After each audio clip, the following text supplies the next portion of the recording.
Numbers chapter 24, Holman Christian Standard Bible. Since Balaam saw that it pleased the Lord to bless Israel, he did not go to seek omens as on previous occasions, but turned toward the wilderness. When Balaam looked up and saw Israel encamped tribe by tribe, the Spirit of God came on him, and he proclaimed this poem. The oracle of Balaam, son of Beor, the oracle of the man whose eyes are opened, the oracle of the one who hears the sayings of God, who sees a vision of the Almighty, from the Almighty, who falls into a trance with his eyes uncovered. How beautiful are your tents, Jacob, your dwellings, Israel. They stretch out like river valleys, like gardens beside a stream, like aloes to the Lord has planted, like cedars beside the water. Water will flow from his buckets, and his seed will be by abundant water. His king will be greater than Agag, and his kingdom will be exalted. God brought him out of Egypt. He is like the horns of a wild ox for them. He will feed on enemy nations and gnaw their bones. He will strike them with arrows. He crouches, he lies down like a lion or a lioness who dares to rouse him.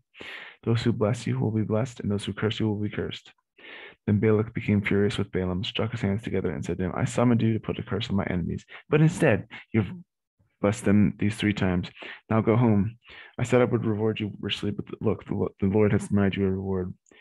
Balaam answered Balak, didn't I previously tell the messengers that you sent me? If Balak were to give me his full house of silver and gold, I could not go against the Lord's command to do anything good or bad on my own will. I will say whatever the Lord says. Now I'm going back to my people, but first let me warn you what these people will do to your people in the future. Then he proclaimed this poem.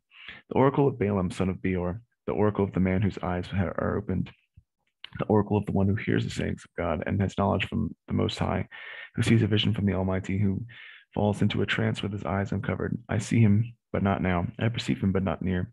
A star will come from Jacob. A scepter will rise from Israel. He will smash the forehead of Moab and strike down all the Shethites. Edom will become a possession. Syria will become a possession of its enemies, but Israel will be triumphant. One who comes from Jacob will rule. He will destroy the city's survivors. Then Balaam saw Amalek and proclaimed his poem. Amalek was first among the nations, but his future is destruction. He saw the Canaanites and pronounced this poem. Your dwelling place is enduring, your nest is set in the cliffs. Cain will be destroyed when Asher takes you captive. Once more he proclaimed this poem. Who can live with God? Who can live when God does this? Ships will come from the coast of Kittim. They will afflict Asher and Eber, but they too will come to destruction. Balaam then arose and went back to his homeland, and Balak also went his way.